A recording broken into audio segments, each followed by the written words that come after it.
ಆತ್ಮೀಯ boss TV ವೀಕ್ಷಕರಿಗೆ ಮತ್ತೊಂದು ಪಾಡ್ಕಾಸ್ಟ್ಗೆ ಸ್ವಾಗತ. ನಾನು ಪಲ್ಲವಿ. ವೀಕ್ಷಕರೇ, ಯೂಶಲಿ ನಾವು ಮಾತಾಡಬೇಕಾದ್ರೆ ಕರ್ಮದ ಬಗ್ಗೆ ಹೆಚ್ಚಾಗಿ ಮಾತಾಡ್ತೀವಿ. ಇನ್ಸ್ಟ್ಯಾಂಟ್ ಕರ್ಮ ಅಂತ. ಇವಾಗ ಕರ್ಮ ಅನ್ನೋದು ಬಹಳ ಟ್ರೆಂಡಿಂಗ್ನಲ್ಲಿದೆ. ಕರ್ಮ ಬೂಮ್ ರಿಂಗ್ ಥರ ಬರುತ್ತೆ ನಿಮಗೆ. ನೀನೇನು ಮಾಡಿರ್ತೀಯ ಇವಾಗ ನೀನೇ ಅನುಭವಿಸಿ ಹೋಗ್ತೀಯ. ಹಾಗಾದರೆ ಈ ಕರ್ಮ ಅಂತಂದರೆ ಏನು? ಕರ್ಮ ಬಿಲೀವರ್ ಅಂತ ಟ್ಯಾಟೂ ಹಾಕ್ಸ್ಕೊಂಡಿರ್ತಾರೆ, ಕರ್ಮ ರಿಟರ್ನ್ಸ್ ಅಂತ ಟ್ಯಾಟೂ ಹಾಕ್ಸ್ಕೊಂಡಿರ್ತಾರೆ. ಒಂದಷ್ಟು ಕಾರ್ಗಳಲ್ಲಿ, ಬೈಕ್ಗಳಲ್ಲಿ ನಾವು ಇದನ್ನು ನೋಡ್ತಿರ್ತೀವಿ. ಹಾಗಾದರೆ ಈ ಕರ್ಮ ಅನ್ನೋದು ನಮ್ಮ ಈಗಿನ ಜೀವನಕ್ಕೆ ಹೇಗೆ ವರ್ಕ್ ಆಗುತ್ತೆ? ಪಾಸ್ಟ್ ಕರ್ಮ ಅನ್ನೋದು ಈಗಲೂ ಕೂಡ ನಾವು ಅನುಭವಿಸ್ತಾ ಇದ್ದೀವ? ಟೈಪ್ಸ್ ಆಫ್ ಕರ್ಮ ಏನು? ಈ ಒಂದಷ್ಟು ಗೊಂದಲಗಳು ನಮ್ಮೆಲ್ಲರ ಮನಸ್ಸಿನಲ್ಲೇ ಇರುತ್ತೆ. ಈಗ ನಾವು ಮಾಡ್ತಿರೋ ಕೆಲಸಕ್ಕೂ ಹಿಂದೆ ನಾವು ಮಾಡಿ ಬಂದಿರೋಂಥ ಕೆಲಸಕ್ಕೂ ಏನಾದರೂ ಸಂಬಂಧ ಇದೆಯಾ? ಈಗಲೂ ಕೂಡ ಕರ್ಮ ಅನ್ನೋದು ನಮ್ಮೆಲ್ಲರ ಜೀವನದಲ್ಲಿ ವರ್ಕ್ ಆಗುತ್ತಾ? ಈ ಎಲ್ಲಾದ್ರ ಬಗ್ಗೆ ತಿಳ್ಕೊಳ್ಳಿಕ್ಕೆ ನನ್ನ ಜೊತೆಗೆ ಶ್ವೇತಾ ಆನಂದ್ ಮೇಡಮ್ ಇದ್ದಾರೆ. ಇವ್ರ ಬಗ್ಗೆ ಹೇಳಲೇಬೇಕು. ಇವರು 2011ರಿಂದ 2018ರವರೆಗೂ ಕೂಡ ಉಚಿತವಾಗಿ ಒಂದಷ್ಟು ಈ ಒಂದು ವಿಚಾರಕ್ಕೆ ಸಂಬಂಧಪಟ್ಟಂತೆ ಕ್ಲಾಸಸ್ಗಳನ್ನು ಕೊಟ್ಟಿದ್ದಾರೆ. ಜೊತೆಗೆ ಒಂದಷ್ಟು ಕ್ಲೈಂಟ್ಸ್ಗಳನ್ನ ಮ್ಯಾನೇಜ್ ಮಾಡಿದ್ದಾರೆ. ಆನಂತರ ಇವರಿಗೆ ಗೊತ್ತಾಗಿದೆ ನನ್ನಲ್ಲೂ ಏನೋ ಒಂದು ಪವರ್ ಇದೆ, ಇದನ್ನೇ ಉಪಯೋಗಿಸ್ಕೊಂಡು ನಾನು ಏನಾದರೂ ಒಂದಷ್ಟು ಜನಕ್ಕೆ ಸಹಾಯ ಮಾಡ್ಬೋದಲ್ಲ ಅಂತ ಅಂದ್ಕೊಂಡು ಇವಾಗ ನಮ್ಮ ಮುಂದೆ ಬಂದು ಕೂತಿದ್ದಾರೆ. ಕಾರ್ಡ್ಗಳ ಮೂಲಕ ಇವರು ಸಮಸ್ಯೆಗಳಿಗೆ ಪರಿಹಾರವನ್ನು ಕೊಡ್ತಾರೆ. ಆಕಾಶಿಕ ರೆಕಾರ್ಡ್ ಮೂಲಕ ನಮ್ಮ ಹಿಂದಿನ ಜನ್ಮಕ್ಕೆ ನಮ್ಮನ್ನು ಕೂಡ ಅಂದರೆ ಹಾಗೆ ಕರ್ಕೊಂಡೋಗಿ ನಾವೇನೇನೆಲ್ಲ ಮಾಡಿದ್ವಿ, ಇವಾಗ ಏನೇನು ಅನುಭವಿಸ್ತಾ ಇದ್ವಿ ಅನ್ನೋದು ಕೂಡ ಎಲ್ಲ ವಿಚಾರವನ್ನು ಕೂಡ ತಿಳಿಸ್ಕೊಡ್ತಾರೆ. ಮೊದಲನೇದಾಗಿ ಅವ್ರನ್ನ ವೆಲ್ಕಮ್ ಮಾಡ್ತೀನಿ. ಪ್ರೋಗ್ರಾಮ್ನ ಸ್ಟಾರ್ಟ್ ಮಾಡೋಣ. ಮ್ಯಾಮ್ ನಮಸ್ತೆ. ಮ್ಯಾಮ್ ನಮಸ್ಕಾರ. ಹೇಗಿದ್ದೀರಾ ಮ್ಯಾಮ್? ಚೆನ್ನಾಗಿದ್ದೀನಿ, ನೀವು ಹೇಗಿದ್ದೀರಾ? ಸೂಪರ್ ಆಗಿದ್ದೀನಿ ಮ್ಯಾಮ್. ನಾನು ನಿಮ್ಮನ್ನ ಒಂದು ಪಾಡ್ಕಾಸ್ಟಿಗೆ ಕರಿಬೇಕು ಅಂದಾಗ ಮುಂಚೆ ನಾನು ಅನ್ಕೊಂಡಿದ್ದೆ, ನಾನು ಇವಾಗ ಕಾಲ್ ಮಾಡ್ತೀನಿ, ಇವ್ರು ಓಕೆ ಅನ್ಬೇಕು, ಓಕೆ ಅನ್ಲೇಬೇಕು ಅಂತಂದೆ. ನೀವು ನಾನು ಕಾಲ್ ಮಾಡಿದೆ, ಓಕೆ ಅಂತ ಅಂದ್ರಿ. ತುಂಬ ಚೆನ್ನಾಗಿ ರೆಸ್ಪಾನ್ಸ್ ಮಾಡಿದ್ರಿ. ಆಮೇಲೆ ನನಗೆ ಈ ವಿಚಾರದ ಬಗ್ಗೆ ನನಗೆ ಅಷ್ಟಾಗಿ ಗೊತ್ತಿಲ್ಲ. ನಾನು ಯೂಶ್ವಲಿ ಸೋಷಿಯಲ್ ಮೀಡಿಯಾದಲ್ಲಿ ಅಷ್ಟೇ ನೋಡಿದ್ದೆ. ಬಟ್ ನನಗೆ ಈ ಒಂದು ವಿಚಾರದ ಬಗ್ಗೆ ಡೀಪಾಗಿ ತಿಳ್ಕೊಟ್ರಿ, ಯಾವ ರೀತಿ ಏನು ವರ್ಕ್ ಆಗುತ್ತೆ ಅನ್ನೋದು. ಇವಾಗ ನಮ್ಮ ವೀಕ್ಷಕರಿಗೂ ಕೂಡ ತಿಳಿಸ್ಕೊಡ್ಲಿಕ್ಕೆ ಬಂದಿರಾ. ಮೊದಲನೇದಾಗಿ ಧನ್ಯವಾದಗಳು ಅದಕ್ಕೆ. ಜೊತೆಗೆ welcome ma'am. Thank you ma'am. ಈ ಕರ್ಮ ಅನ್ನೋದು ನಿಜವಾಗಿಯೂ ಕೂಡ ವರ್ಕ್ ಆಗ್ತಾ ಇದೆಯಾ? ನಿಮಗೆ ಇದು ಹೇಗೆ ಗೊತ್ತಾಯಿತು ನಾನು ಇದನ್ನೆಲ್ಲ ತಿಳ್ಕೊಂಡಿದ್ದೀನಿ ಅಂತ? ಅಥವಾ ನೀವು ಅದರೊಳಗಡೆ ಯಾವಾಗ ಹೋಗಿದ್ದು? ಕರ್ಮದ ವಿಷಯ. ಓಕೆ. ನಂದು ಹಾದಿ ಸ್ಟಾರ್ಟ್ ಮಾಡಿದ್ದು, ನಂದು ಪಾತ್ ಸ್ಟಾರ್ಟ್ ಮಾಡಿದ್ದು ಬಂದು 2011ಅಲ್ಲಿ. ಅವಾಗ ಏನಾಯ್ತು, ನನಗೆ ಈ ಡೇಜಾ ವೂಸ್ ಆಗೋದು. ಕೆಲವೊಂದು ಪಾಸ್ಟ್ ಲೈಫ್ ಮೆಮರೀಸ್ ಬರುತ್ತಲ್ಲ, ಕೆಲವೊಂದು ಪಾಸ್ಟ್ ಲೈಫ್ ಮೆಮರೀಸ್ ಬರೋದು. ಬಂದಾಗ ನಾನು ಹೇಳ್ತಿದ್ದೆ ಮನೆಯಲ್ಲಿ, ನೋಡು ನಂಗೆ ಕೆಲವೊಂದು ಪಾಸ್ಟ್ ಲೈಫ್ ಒಂಥರ ಒಂದು ಫ್ಲಾಶಸ್ ತರ ಬರ್ತಾ ಇದೆ, ಏನು ಅಂತ ನನಗೆ ಗೊತ್ತಿಲ್ಲ ಅಂತ. ನಿಮಗೆ ಗೊತ್ತಲ್ಲ, ನಾರ್ಮಲ್ ಆಗಿ ಮನೆಯಲ್ಲಿ ನಾವು ಹಿಂಗೆಲ್ಲ ಹೇಳುವಾಗ ಏನ್ ಹೇಳ್ತಾ ಇದ್ದಾಳು ಇವಳು ಅಂತ ಭಯ ಪಟ್ಕೊಳ್ಳೋರು ಇದ್ದಾರೆ. ನನ್ನ ತಂದೆಗೂ ಕೆಲವು ಸಲ ಹೇಳ್ತಿದ್ದೆ, ಮೇ ಬಿ ಲೈಕ್ ನೋಡು ಮನೇಲಿ ಯಾರ್ದಾದ್ರು ಒಂದು ಸಾವಾಗತ್ತೆ ಅಂತ ಹೇಳಿರ್ತಿದ್ದೆ. ಹಂಗೆ ಸಾವಾಗೋದು. ನಮ್ಮ ಅಪ್ಪ ಹಂಗೆ ಭಯ ಆಗೋದು ಕೆಲವು ಸಲ, ಏನ್ ಮಾತಾಡ್ತಿದ್ದಾಳು ಇವಳು ಅನ್ನೋ ತರ. ನನ್ನ ಮಗ ಹುಟ್ಟ ಮುಂಚೆನೂ ಅಷ್ಟೇ, ನನ್ಗೆ 2 ಮಕ್ಳಿದ್ದಾರೆ. ದೊಡ್ಡ ಮಗ ಹುಟ್ಟ ಮುಂಚೆ ನನ್ಗೆ ಐ ಹ್ಯಾಡ್ ಏನಂತಾರೆ ಹೇಳಿ, ಒಂಥರ ಈ ಡೇಜಾವು ಅಥವಾ ಫ್ಲಾಶ್ ಅಂತ ಹೇಳ್ತೀವಲ್ಲ, ಮೆಮರಿ ಫ್ಲಾಶ್ ತರ. ಆಗ ಒಂದು ಪುಟಾಣಿ ಮಗು ಬಟ್ಟೆ ಇಲ್ಲದೆ ಮನೆಯೆಲ್ಲ ಈ ಪೋರ್ಟಿಕೋ ಎಲ್ಲ ಓಡಾಡ್ತಿರೋ ತರ ನನಗೆ I had flash and I told my husband, ನೋಡು.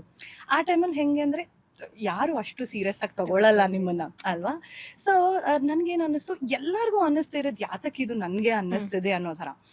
ಅದೇ ತರ ನನ್ಗೆ ಫ್ಲಾಶಸ್ ಬಂದಾಗ ಒಂದ್ಸಲ ಸ್ಟೋನ್ ಹೆಂಜ್ ಬರುತ್ತಲ್ಲ ನಿಮಗೆ UK ನಲ್ಲಿ. ಸ್ಟೋನ್ ಹೆಂಜ್ದು ಒಂದು ಪಿಕ್ಚರ್ ತರ ಬಂತು. ನನ್ಗೆ ಅದ್ ಏನ್ ಜಾಗ ಅಂತ ಗೊತ್ತಿಲ್ಲ, ಮೈಂಡ್ ಅಲ್ಲಿ ಓಕೆ ಫ್ಲಾಶಸ್ ತರ ಏನ್ ಜಾಗ ಅಂತ ಗೊತ್ತಿಲ್ಲ, ನಂಗೆ ಹುಡುಕ್ಬೇಕು ಇದು. ಹುಡುಕ್ತಾ ಹೋದಾಗ I started meeting people and they like, oh welcome to the club ಅಂತ. ಒಂದ್ಸಲ ಇಂದಿರಾನಗರ್ಗೆ ಒಂದು ಬುಕ್ಗೆ ಓದಕ್ಕಂತ ಹೋಗಿದ್ದೆ, ಬುಕ್ ಕ್ಲಬ್ಗೆ. She said welcome to the club. ನಾನಂದೆ ಹಾ ಅಂತ ಅಂದೆ. ಯುವರ್ ವಿಚ್ ರೈಟ್ ಅಂದ್ಲು. ಅಂತಂದೆ. ಆಗ ಅವಳದ್ಲು, ನಾನಂದೆ ನಿನ್ಗೆ ಹೆಂಗ್ ಗೊತ್ತಾಯ್ತು? ನನ್ಗೆ ಗೊತ್ತಾಗತ್ತೆ ಅಂತ ಹೇಳಿ. ದೆನ್ ಹಂಗೆ ಮೀಟ್ ಮಾಡ್ತಾ this is how the journey started.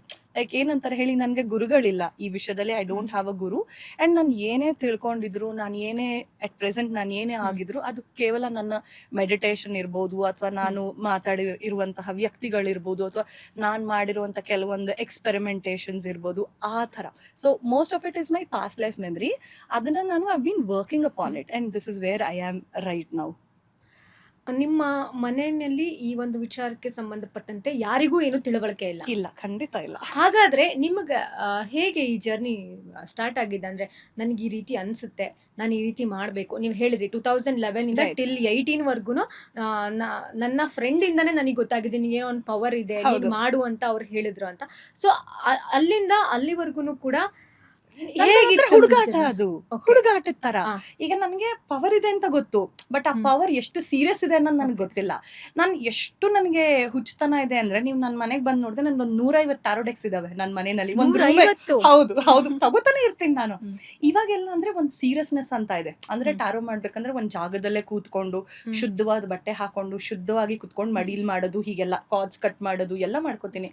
ಆವಾಗ ಎಷ್ಟು ಹುಚ್ಚಿತ್ತು ನನಗೆ ಅಂದ್ರೆ, ಅಡುಗೆ ಮನೇಲಿ ಒಂದು ಕಾರ್ಡ್ಸು, ಡೈನಿಂಗ್ ಟೇಬಲ್ ಮೇಲೆ ಒಂದು, ಟಿವಿ ಟೇಬಲ್ ಹತ್ರ ಒಂದು, ಬೆಡ್ ಕೆಳಗಡೆ ಹಾಸಿಗೆ ಇದು ಪಿಲ್ಲೋ ಕೆಳಗಡೆ ಕೂಡ ಒಂದು ಪ್ಯಾಕ್ ಆಫ್ ಕಾರ್ಡ್ಸ್ ಇರೋದು.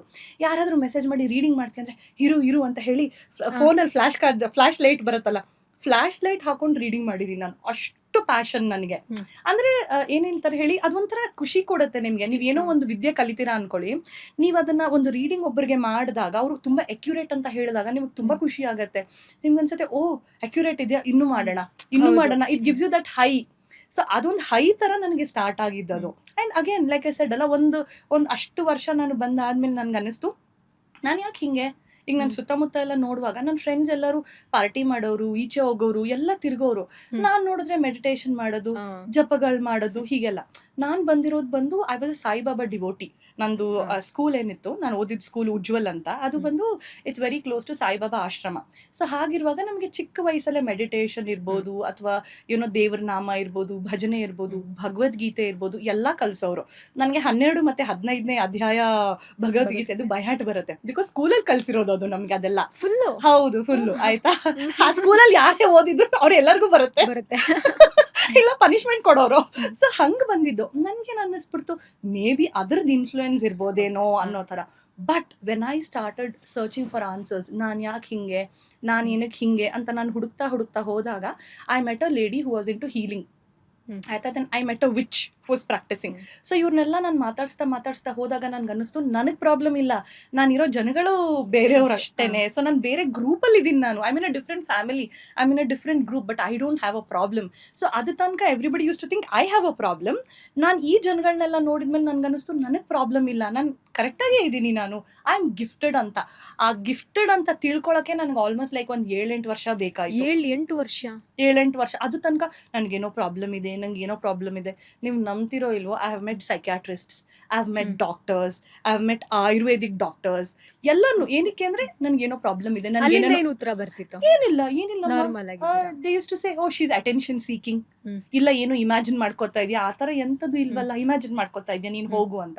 ನೀವು ನಂಬ್ತಿರೋ ಅಲ್ವಾ, ಅಟ್ ಲಾಸ್ಟ್ ನಾನು ಒಂದ್ಸಲ ಅಸ್ಟ್ರಾಲಜರ್ ಹತ್ರನೂ ಹೋಗಿದ್ದೆ, ಸರ್ ನಂಗೇನೋ ಪ್ರಾಬ್ಲಮ್ ಇದೆ ನೋಡಿ, ಏನಿರ್ಬೋದು. ಅವಾಗ ಅವ್ರು ಹೇಳಿದ್ರು, ಇಲ್ಲಮ್ಮ ನಿನ್ನ ಚಾರ್ಟ್ ನೋಡಿದ್ರೆ it is meant for occult, ನೀನು ಏನೇ ಮಾಡಿದ್ರು ನೀನು ವಾಪಸ್ ಇಲ್ಲೇ ಬರ್ತೀಯ ನೋಡ್ಕೊ ಅಂತ ಹೇಳಿದ್ರು. ಅಲ್ಲೇ ರಾಜಾಜಿನಗರಲ್ಲಿ ಇರೋರು.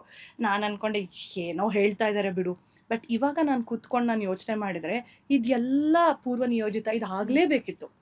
ಆ್ಯಂಡ್ ನಾನು ನೆನೆಸ್ಕೊಂಡ್ರೆ ನಂಗೆ ಅನ್ಸತ್ತೆ, ನಾನು ಒಂದು ಕಾನ್ವೆಂಟಲ್ಲಿ ಓದಿ, ನಾನು ಎಂಜಿನಿಯರಿಂಗ್ ಮಾಡಿ ಈ ಥರನಾ ಅಂತ ನೆನೆಸ್ಕೊಂಡ್ರೆ ಲೈಕ್ ನಾನೇನಾ ಅಂತ ಅನ್ಸೋಷ್ಟು ಶಾಕ್. ಆ್ಯಕ್ಚುಲಿ ನಾನು ಈ ಥರ ಮಾಡ್ತೀನಿ ಅಂತ ನಾನು ಅನ್ಕೊಂಡೇ ಇರಲಿಲ್ಲ.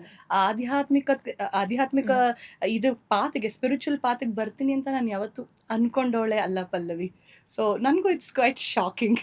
ದೊಡ್ಡವರು ಒಂದು ಮಾತು ಹೇಳ್ತಾರೆ, ಆಧ್ಯಾತ್ಮಿಕವಾಗಿ ನಾವು ಅನ್ಕೊಳ್ಳೋದಲ್ಲ, ಅದು ಬರ್ದಿರ್ಬೇಕು, ಅದು ವಿಧಿ ಲಿಖಿತ ಅಂತ. ಅದು ನಿಜ, ನಾವು ಒಪ್ಕೋತೀರಾ? ಖಂಡಿತ. ನೀವೊಂದು ಚಾರ್ಟ್ ನೋಡಿ, ನೀವೊಂದು ಅಸ್ಟ್ರಾಲಜಿ ಪ್ರಕಾರ ನಾವು ಒಂದು ಲಗ್ನ ನೋಡ್ತೀವಲ್ಲ, ಲಗ್ನ ಚಾರ್ಟ್ ನೋಡುವಾಗ ನೀವು ಗುರು ಎಲ್ಲಿದ್ದಾನೆ ಅಂತ ನೋಡಿದ್ರೆ ನಿಮ್ಗೆ ಗೊತ್ತಾಗತ್ತೆ. ಯೂಶಲಿ ಗುರು 8ನೇ ಮನೇಲಿ ಇದ್ದಾಗ ಅವ್ರು ಅಕಲ್ಟಿಗೆ ಹೋಗ್ತಾರೆ. ನಂದಿದೆ 8ನೇ ಮನೇಲಿ ಗುರು ಇದ್ದಾನೆ, ಆಯ್ತಾ. ಸೊ ನಾನು ಬೇಕು ಅಂದ್ರೆ ಬೇಡ ಅಂದ್ರು ಅಲ್ಲೇ ತಂದು ನಿಲ್ಲಿಸ್ತಾನೆ.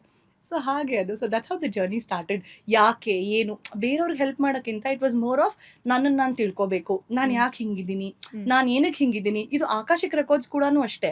ನಾನು ಯಾತಕ್ಕೆ ಕಲ್ತ್ಕೊಂಡೆ ಅಂತ ಹೇಳಿದ್ರೆ, ನಾನು ಕಲ್ತಿದ್ದು ಬಂದು ಕೋವಿಡ್ 2nd ವೇವ್ ಅಲ್ಲಿ, ಆಯ್ತಾ. ಸೊ ನನ್ನ husband he was working in a hospital, ಆಯ್ತಾ. ಸೊ ತುಂಬ ಜನ ಪೇಷಂಟ್ಸ್ಗೆ ಟ್ರೀಟ್ ಮಾಡಿದ್ರು, ಅವ್ರಿಗೆ ಕೋವಿಡ್ ಆಗೋಯ್ತು. ಅವರಿಂದ ನನಗೆ ಕೋವಿಡ್ ಆಯಿತು. ಆದಾಗ ನನಗೆ ಒಂದು ಪ್ರಶ್ನೆ ಅನ್ನಿಸ್ತು, ಯಾಕೆ ನಾನು ಇಷ್ಟು ಜನಕ್ಕೆಲ್ಲ ನಾನು ಹೀಲಿಂಗ್ಸ್ ಮಾಡಿದ್ದೆ, ಇಷ್ಟು ಜನಕ್ಕೆ ನಾನು ಹೆಲ್ಪ್ ಮಾಡಿದೆ, ನನ್ನ ಗಂಡ ಇಷ್ಟು ಜನಕ್ಕೆ ಟ್ರೀಟ್ ಮಾಡಿದ್ದಾನೆ, ಹಂಗಿದ್ರು ನನ್ಗೆ ಯಾತಕ್ಕೆ ಇಷ್ಟು ಸಫರಿಂಗ್ ಆಯಿತು, ನನ್ನಿಂದ ನನ್ನ ಮಗನಿಗೆ ಬಂತು, ಚಿಕ್ಕವನವನು ಆವಾಗ 4 ವರ್ಷ 5 ವರ್ಷ, ನಾನು ಯಾಕೆ ಇಷ್ಟು ಸಫರ್ ಮಾಡಬೇಕು, ನನಗೆ ರೀಸನ್ ಬೇಕು, ನನಗೆ ಉತ್ತರ ಬೇಕು ಅಂದಾಗ that's when I came across Akashic records. ಯಾಕೆ ಈ ಥರ ಆಯಿತು ಅಂತ ಹಂಗೆ ಉತ್ತರ ಹುಡ್ಕೋಕ್ಕೇನೆ ನಾನು ಇದೆಲ್ಲ ಕಲ್ತಿದ್ದು. ಬೇರೆಯವ್ರಿಗೆ ಅನ್ನೋಕ್ಕಿಂತ ನನ್ನ ಸಾಕ್ಷಾತ್ಕಾರ ಅಥವಾ ನನ್ನ ಆತ್ಮ ಯಾತಕ್ಕೆ ಹಿಂಗೆ, ನಾನು ಯಾಕೆ ಎಲ್ಲರ ಥರ ಇಲ್ಲ, ಈ ಪ್ರಶ್ನೆಗೋಸ್ಕರ ಅಂತಲೇ ನಾನು ಇದೆಲ್ಲ ಕಲ್ತಿದ್ದು ಪಲ್ಲವಿ. ಲೇಟೆಸ್ಟ್ ಹಾಗೂ ಇಂಟ್ರೆಸ್ಟಿಂಗ್ ಸುದ್ದಿಗಳಿಗಾಗಿ ಬಾಸ್ ಟಿವಿ ಕನ್ನಡ ಚಾನೆಲ್ನ ಸಬ್ಸ್ಕ್ರೈಬ್ ಮಾಡಿ, ಹಾಗೆಯೇ ಬೆಲ್ ಐಕಾನ್ ಪ್ರೆಸ್ ಮಾಡಿ. ಇದರ ಜೊತೆಗೆ ಫೇಸ್ಬುಕ್, ಇನ್ಸ್ಟಾಗ್ರಾಮ್, ಎಕ್ಸ್ನಲ್ಲೂ ಮಿಸ್ ಮಾಡದೆ ಫಾಲೋ ಮಾಡಿ.